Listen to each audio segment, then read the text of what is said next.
faithfully conveying value, interpreting great books from around the world. Hello, this is Sally's Book Club. Today I'm going to share with you the novel Never Let Me Go by Kazuo Ishiguro, the 2017 Nobel Prize winner in literature. Back in February 1997, the British journal Nature published news about Dolly the cloned sheep's birth, which shook the whole world. Scientific and cultural circles launched major ethical debates about whether to cultivate human clones. This great debate inspired writer Kazuo Ishiguro. As one of Britain's most celebrated contemporary novelists, Ishiguro, along with Salman Rushdie and V.S. Naipaul, is known as one of British literature's immigrant triumvirate and has received both the Order of the British Empire and France's Order of Arts and Letters. Regarding human cloning, Ishiguro had a different perspective. He wondered, if clones developed self-awareness, how would they confront their destiny? So Ishiguro wrote a novel featuring clones as protagonists. That's the book we're exploring today, Never Let Me Go. Through a sci-fi lens, the novel depicts future human life. To solve organ transplant shortages, they bred clones specifically for organ donation.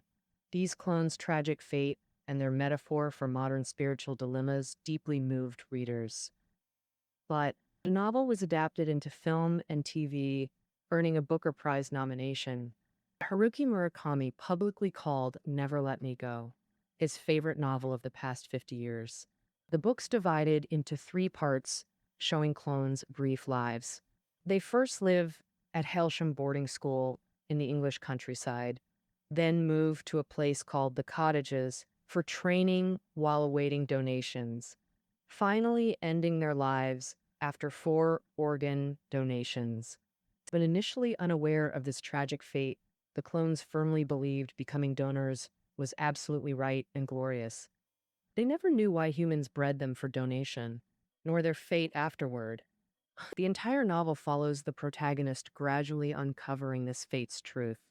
Narrated by clone Kathy, who fondly recalls her life at Hailsham boarding school.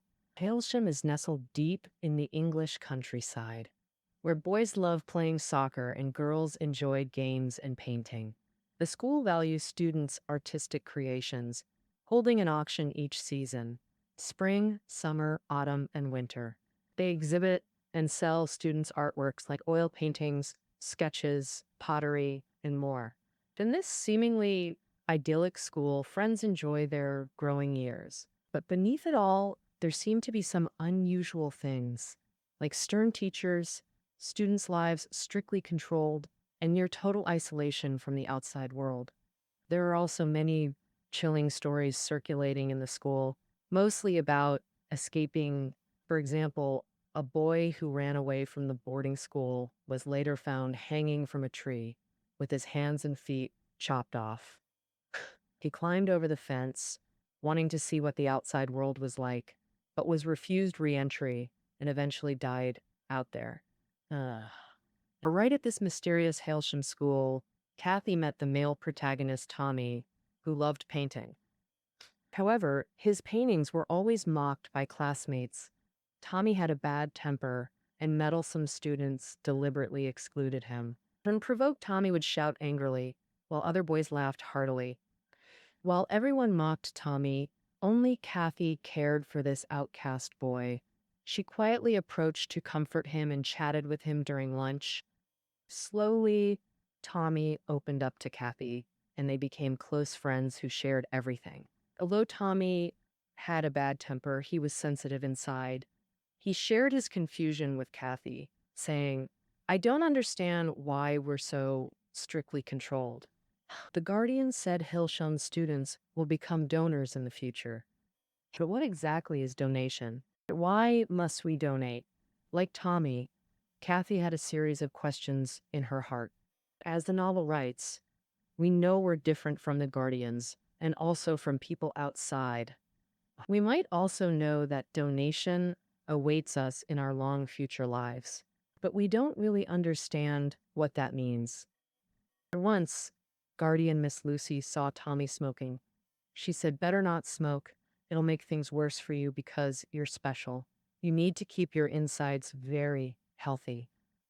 Miss Lucy's words abruptly stopped, and Kathy sensed she was hiding something, so she started paying extra close attention. Miss Lucy, she noticed, once when students were talking about soldiers imprisoned in POW camps during 2001, when a boy asked if the fences around the POW camps were electrified, Miss Lucy suddenly said, "It's better that Hailsham's fences aren't electrified to avoid terrible accidents." Um, this strange remark caught Kathy's attention again. Later, Kathy learned Miss Lucy said this because Hailsham's fences were actually electrified to prevent escapes, and those horror stories were spread by guardians to make students fear the outside world and stay put. Miss Lucy was conflicted. She sympathized with the clones' fate, but couldn't reveal their secret due to her guardian role. Her heart ached as she watched these children grow up until their departure. When donations began, Miss Lucy finally burst out. Her voice was so soft and gentle. She said, "Your lives are mapped out. You'll grow up. And before aging, you'll donate vital organs. That's why you were created." Strangely, after revealing the secret, Miss Lucy vanished from the school. Then, even stranger, Hailsham closed, making Kathy's group its last graduates. They were sent to a dilapidated village called the Cottages for donation prep training. There, Kathy and the others learned their true fate: death after 4 donations, some dying even sooner. They existed solely to provide healthy organs for humans, educated in isolation to become clones who accept donation and fate unconditionally. The mystery unraveled. But what follows is even more gripping. Could these clones still change their fate? Or they rebel? People at the cottages told them the only way to live longer was applying for donation deferral, gaining 3 to 4 extra years. For clones with maybe 20 to 30-year lifespans, 3 to 4 years was incredibly precious. But this deferral chance is only for couples in love. If clone couples can prove genuine love, Hailsham's founder, Madame, will arrange their donation deferral. So how do you prove true love between two people? Rumors say the judgment comes from artworks clones created growing up, all kept in Madame's gallery. If two claim love, Madame compares their artworks to see compatibility, because Madame believes those works reflect clones' souls, revealing true love. Though unverified, this rumor stirred new turmoil in the protagonists' lives. We must mention clone romance. Besides Kathy, a girl named Ruth also liked Tommy. In this love battle, gentle and introverted Kathy chose to withdraw. For years, she watched Ruth and Tommy go from passion to breakup without ever confessing her feelings. Torn by conflict, she wondered whether to fight for her own love. In deep anguish, Kathy finally left the cottages, quitting the love rivalry. Thus begins part 3. After Kathy left, Ruth also departed and completed her first donation. After this donation, Ruth's recovery went terribly. 2 months later, she still couldn't stand. To hasten recovery, humans assigned her a carer. Carers, like nurses, tend to donors, shortening recovery time between donations. Fatefully, Ruth's carer turned out to be her former love rival. Kathy, working as a carer since leaving, now saw Ruth too weak to walk.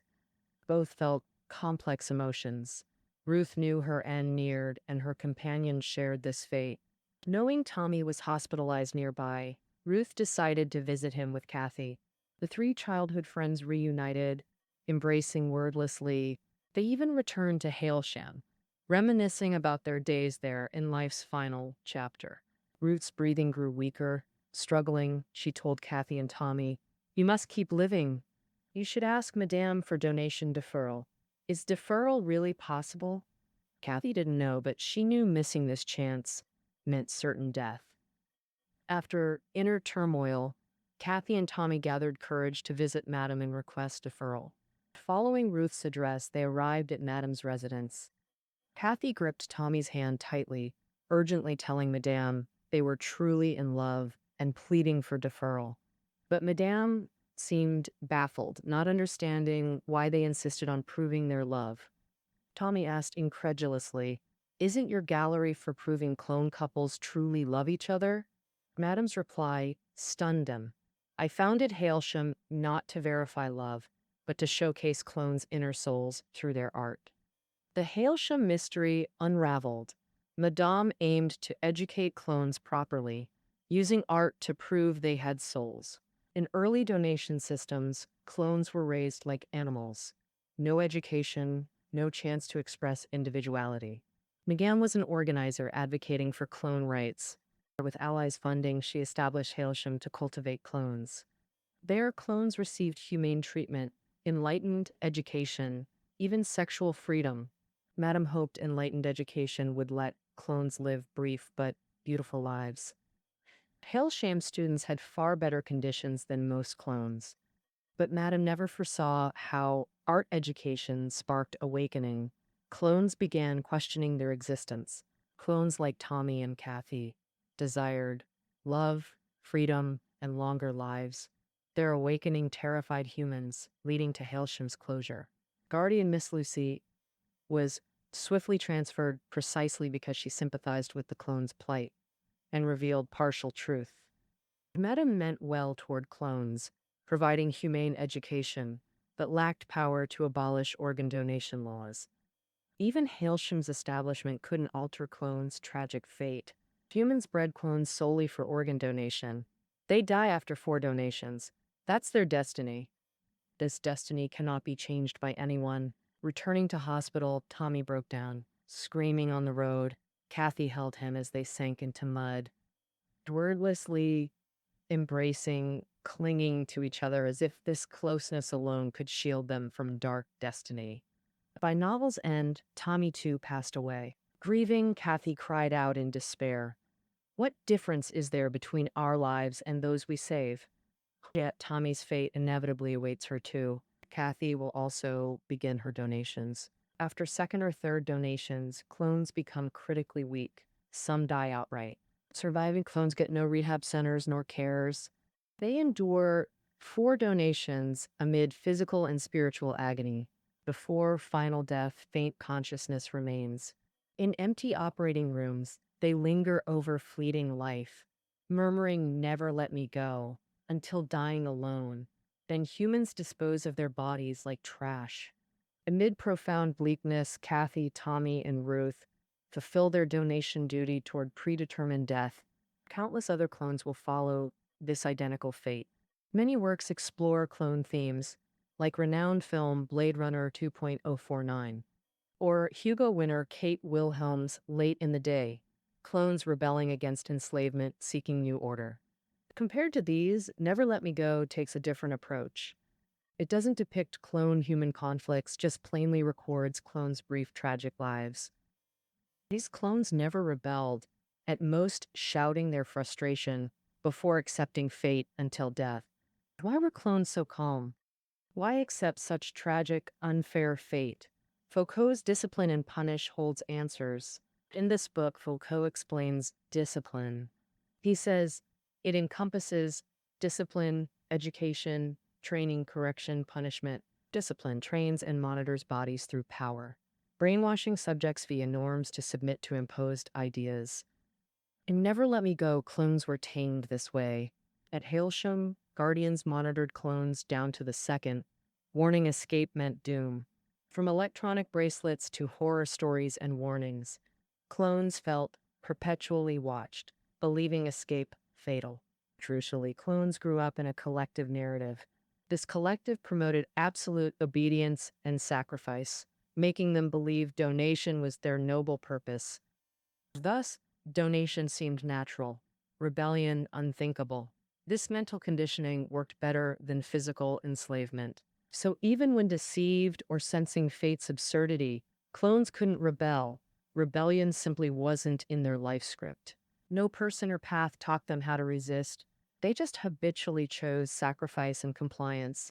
Ishiguro's reflection on discipline or compliance stems from Tebi-W era Japan. Japan's military government indoctrinated citizens to die for the empire, driving many to war or suicide. In his earlier novel, An Artist of the Floating World, Ishiguro deeply reflected on Japan's World War II history, criticizing Japanese militarism. In Never Let Me Go, he continues this critique, just more subtly. Some say that in the Japanese spiritual world, fate isn't judged by gods, but defined by responsibilities and roles. That's why it's easy to understand why the clones in Never Let Me Go all obediently lie on the operating table in the end.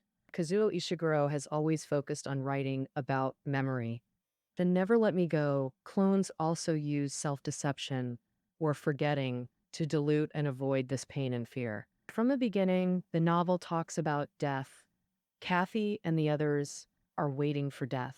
And the guardians at Hailsham and hospital staff are always contemplating the clones' deaths.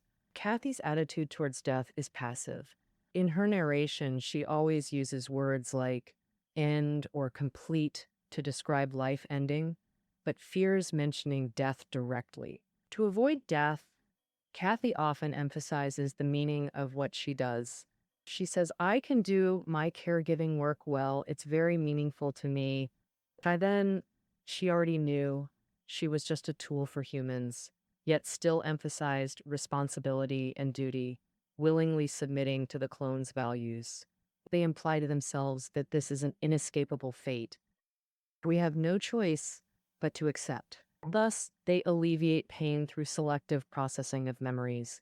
Personal freedom, love, survival, etc., are all buried in chaotic memories. In the unsettling world created by the novel, a strong sense of fate envelops the clones. This sense of fate isn't the tragic grandeur from desperate resistance, but helplessness from realizing one's weakness. Never Let Me Go doesn't give the clones a redemptive ending. Clones like Kathy and Tommy, who wanted to change their fate, ended up only yielding to destiny. We can't simply see this story as a conflict between humans and clones. Humans themselves inevitably face arranged outcomes at some point in life, yet choose compromise after resistance. As critic James Wood said, the most powerful and ironic part of Never Let Me Go is that it precisely depicts the path of normal human life. In reality, Madame and the creators and controllers of the clones symbolize those at the top of the power pyramid, controlling social order, leading cutting-edge technology, and determining others' fates. The clones symbolize the lower classes, whom humans can give temporary warmth to. For example, the education during Hailsham could also be ruthlessly discarded after they donated all usable organs. To humans, clones are like livestock, merely tools to be used and discarded. Everything is hyper-rational and utilitarian. Livestock become food, clones become organ donors, trading their deaths for human health. No one cares about clones' lives, freedom, or emotions. Ishiguro depicts these clone tragedies to express concern and fear for humanity's own fate. As sociologist Bauman warned, modern society worships absolute rationality, making human interactions materialistic and utilitarian. Society pursuing maximum profit turns people into tools, intensifying apathy and trapping many in survival struggles. In this sense, Taiwanese scholar Chen Zhongren said, Never Let Me Go focuses not on clones but on viewing people as clones, prompting reflection on life's meaning. Thus, Never Let Me Go reveals Ishiguro's humanitarian care, the humanistic spirit embedded in the text that moved the Nobel Committee. In his 2017 Nobel speech, Ishiguro said, in an era of division, literature must broaden horizons to care for humanity, though improving the world is hard. But at least we should consider preparing in literature's corners, seeking diverse voices, offering emotional warmth amid society's struggles. This very intention infuses Never Let Me Go's despair with underlying kindness and warmth. All right, that concludes our interpretation of Never Let Me Go. Meeting notes are below the audio. See you tomorrow.